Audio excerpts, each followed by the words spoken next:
যারা তদবিরের কাজ করে তাদের ছেলে মেয়ে বাঁচে না, এই কথাটা একদম ভুল কথা। এই কথাটা একদম কি ভুল কথা। আচ্ছা, ছেলে মেয়ে বাঁচা মরা এটা কি তদবিরের সাথে সম্পর্ক না তার হায়াতের সাথে সম্পর্ক? তাহলে আমরা এই জায়গায় আসি, আমাদের ইমানটা কোন জায়গায় রাখি এই কথাটা আমরা বলতেছি যে তদবিরের কাজ করলে ছেলে মেয়ে বাঁচে না। এটা কি শরীয়তের কথা? এটা ইমানের কথা? এটা ইসলামের কথা? এটা কোনো হক্কানি ওলামায়ে কেরামের কথা? তাহলে এই যে ভুল কথাটা হক্কানি ওলামায়ে কেরামের মজলিসে এটা প্রসিদ্ধ হয়েছে কেন? কারণ ওলামায়ে কেরাম এটাকে ভয়ে ভয়ে এটাকে ছাড়তে ছাড়তে এখন এটার উপরে নাজায়েজের তকমা লাগাই দিতেছে যে আসলে আমার সন্তান যদি মারা যায় তাহলে এটা আল্লাহর পক্ষ থেকে আমার সন্তানের ফয়সালা হায়াত এতটুকু, এটার জন্য আমার তদবির দায়ী হবে কেন? মানুষ কারেন্টে শর্ট করে মারা যায় না, কারেন্ট দায়ী না, তার হায়াত এখানে শেষ। মানুষ পানিতে পড়ে মারা যায় না, পানি দায়ী না, তার হায়াত এখানে শেষ। তার মৃত্যুটা এইভাবেই হবে, এরকমই তো, তার মৃত্যুটা এরকমই হবে, এটাই তো স্বাভাবিক। তাহলে পানিতে পড়ে মানুষ মারা গেলে ওটার জন্য কোনো দায়ী থাকে না, কারেন্টে শর্ট করি আগুনে পড়া যাইয়া মানুষ মারা গেলে ওইটাতে দায়ী থাকে না। কারো বাবা যদি তদবির করে তার সন্তান মারা গেলে কয় এটা সন্তান মারা গেছে তদবিরের কারণে। বহু ওলামায়ে কেরাম আছে কয় হুজুর বিয়ের আগে কিছু টুকটাক কাজ করতাম, কিন্তু বিয়ের পরে যখন দশক খাইছি কাজ ছাড়িয়ে দিছি। এটা কোন ধরনের কথাবার্তা কইলেন? মোটরসাইকেল চালাইতে যায় কয়দিন নক উল্টাইছেন, গাড়ি চালানি তো ছাড়েন নাই। মোটরসাইকেল চালাইতে যায় কয়দিন অ্যাক্সিডেন্ট করছেন, গাড়ি চালানি তো ছাড়েন নাই। আপনার প্রত্যেকটা কাজে আপনি বিপদের সম্মুখীন হয়েছেন, তো আপনি তো কাজ ছাড়েন নাই, তদবির ছাড়লেন কেন? কারণ এটার উপরে মানুষের একটা ভুল প্রসিদ্ধ কথা আছে যে তদবির করার দ্বারাই মানুষ কি হয়? বিপদগামী হয়। তদবির করার দ্বারাই মানুষ বিপদগামী হয়, পরিবার বিপদগামী হয়। এটা সম্পূর্ণ একটা বানোয়াট এবং মিথ্যা কথা। এটার সাথে তদবিরের কোনো সম্পর্ক নাই, এটার সাথে তদবিরের কোনো কি নাই, সম্পর্ক নাই। আচ্ছা, আপনি যদি কোনো একটা বাহিনীর ছোট বাহিনী ছোট ছেলেটাকেও যদি আঘাত করেন, ওই বাহিনীর লোক আপনার পিছনে ঘুরবে না? গ্যাং গ্যাং গ্যাং পার্টি একটা আছে আমাদের, সে কিশোর গ্যাং একটা আছে না? তো কিশোর গ্যাংয়ের একটা যদি আপনি বাজারে একটা থাপ্পড় লাগাই দেন, দেখবেন কিছুক্ষণ পরে 30-40টা ফলা পায় না এসে আপনার গিরি ফেলাইছে। এটা হলো কিশোর গ্যাং। তো গিরি ফেলানো এটা হলো তাদের একটা গোত্রের একটা অভ্যাস। তা আপনি যখন জিন্নাতের একটা গোত্রের কাউকে একটা টাচ করবেন, 10-20টা 50টা জিন আপনার কাছে আসতে পারে, এটাই তো স্বাভাবিক। এটাকে ভয় পাওয়ার কি আছে? ভয় পাওয়ার তো কিছু নাই, ভয়ের তো কিছু নাই। ওর হাতে কি আমার আপনার জান আছে যে আমার জান কবজ করার জন্য আসছে? ও কি আমার জান কবজ করতে পারবে? আপনার জান কবজ করতে পারবে? আমার ছেলে মেয়ের জান কবজ করতে পারবে না? কিছুই পারবে না। তাহলে আমার যেটা হয় সেটা হলো আমার ভয়, আর এই ভয়টা আগ থেকে আমাদেরকে দেওয়া হইতেছে। আগ থেকে আমাদেরকে কি দেওয়া হইতেছে? ওস্তাদরা ছাত্রদেরকে ভয় লাগাইতো, খবরদার এই কাজ করিও না। তার ওস্তাদ তারা ভয় লাগাইছে, খবরদার এই কাজ করিও না। তার ওস্তাদ তারা ভয় লাগাইছে, খবরদার এই কাজ করিও না। এই ভয়ে ভয়ে ভয়ে ভয়ে আমরা এই কাজ থেকে বঞ্চিত হয়ে গেলাম। এখন আমরা বঞ্চিত হইয়া আমরা সুন্নিদেরকে সিন্নি খাওয়ার সুযোগ করে দিলাম। সুন্নিদেরকে মাজারে ছাগল দেওয়ার, মাজারে মান্নত করার, মাজারে মোমবাতি দেওয়ার, আগরবাতি দেওয়ার সুযোগটা আমরা তাদেরকে করে দিছি।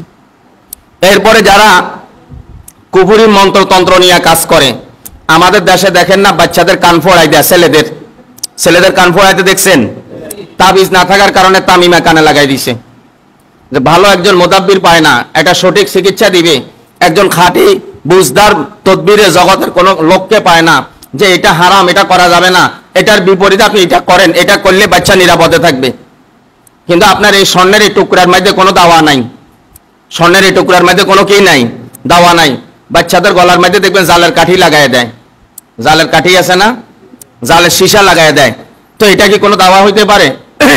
অনেক সময় বাচ্চাদের কোমরের মধ্যে অনেক ধরনের গাছের শিকড় লাগায় রাখে, বান্ধি দিয়ে রাখে, এটা দাওয়া মনে করে। কেন মনে করে? কারণ আমরা আসল দাওয়া দিচ্ছি না, এই জন্য তারা এই দাওয়াগুলা খুঁজে নিতেছে। তা আমরা যদি আসলটা দিতাম তাহলে এগুলা মানুষ হারাম কাজ করতো না, এগুলা মানুষ কি করতো না, হারাম কাজ করতো না।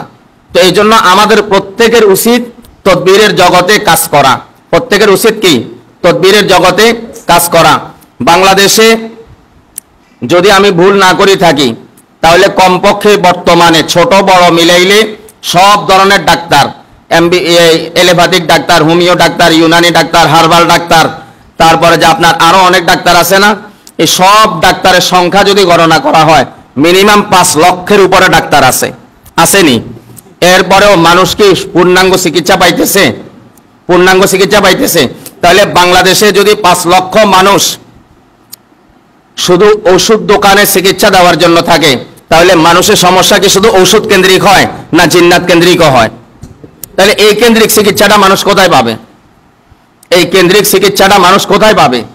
এই জন্য এই চিকিৎসাটা শুধুমাত্র ওলামায়ে কেরামের কাছে আছে, এটা আওয়ামদের কাছে নাই, এটা কোনো ডাক্তারের কাছে নাই, এটা কোনো ইঞ্জিনিয়ারের কাছে নাই, এটা কোনো স্কুলের হেডমাস্টারের কাছে নাই, এটা কোনো প্রফেসরের কাছে নাই, এটা প্রশাসনের কাছে নাই। এটা আছে কার কাছে?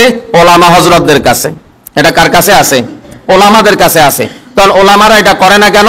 ওই আগ থেকে ভয় লাগাই আসতেছে, এই জন্য করে না। আগ থেকে কি লাগাই আসছে? এই ভয় লাগাই আসছে, এই জন্য করে না। আবার আমাদের মধ্যে অনেকে আছে, কাজ করতে গেছে, সামান্য বাধা সৃষ্টি হয়েছে, বাস কাজ ছাড়িয়ে দিছে, আর কাজ করে না। একটুখানি বাধা প্রাপ্ত হয়েছে, বাস কাজ ছাড়িয়ে দিছে, আর কাজ করে না। আমি যে ভয় পাইছি, আমনে যদি জায়গা থাকতেন তো আমরাও ছাড়িয়ে দিলেন। কি ভয় পাইছো তুমি? আজরাইলকে দেখছো? হয় না, আজরাইলে দেখি নাই। তো কি ভয় পাইছো তুমি? তোমার ছয়তলা তো না আসাদ দিয়ে নিচে ফেলাই দিছে, কয় না। তো কি ভয় পাইছো? তোমার বঙ্গোপসাগরে নিচু পাইছে, কয় না। তো কি ভয় পাইছো তুমি? কয় ভাই, এটা আপনারা বুঝাইতে পারতাম না। এই একটা বেহুদা কথা না, ফাগলামি কথা। এই কথার কোনো ভিত্তি আছে? এই কথার কোনো অস্তিত্ব আছে? কোনো অস্তিত্ব নাই। তো এই জন্য এই কথাগুলা ভিত্তিহীন কথা, এগুলার কোনো অস্তিত্ব নাই। এখন আসেন, আমরা যারা উলামায়ে কেরাম আছি, আমরা এই দেশ স্বাধীন হওয়ার পরে রাষ্ট্রটাকে 2 ভাগে ভাগ করা হয়েছে। রাজনীতিবিদেরা রাষ্ট্র পরিচালনার দায়িত্ব নিছে, আর ইসলামী চিন্তাবিদেরা ধর্ম পরিচালনার দায়িত্ব নিছে। ইসলামী চিন্তাবিদরা কোন দায়িত্ব নিছে? ধর্ম পরিচালনা। আর রাজনীতিবিদরা কোন দায়িত্ব নিছে? রাষ্ট্র পরিচালনা। এই 54 বছর রাজনীতিবিদরা রাষ্ট্র পরিচালনা করতেছে, আর এই 54 বছর ইসলামী চিন্তাবিদরা ইসলাম পরিচালনা করতেছে। কিন্তু রাষ্ট্র পরিচালনা করতে ওরা আমাদেরকে সারেনা, দামও দেয় না। আর ইসলামকে পরিচালনা করতে ওদের ইশারা ছাড়া আমরা কোনোটাই করতে পারি না।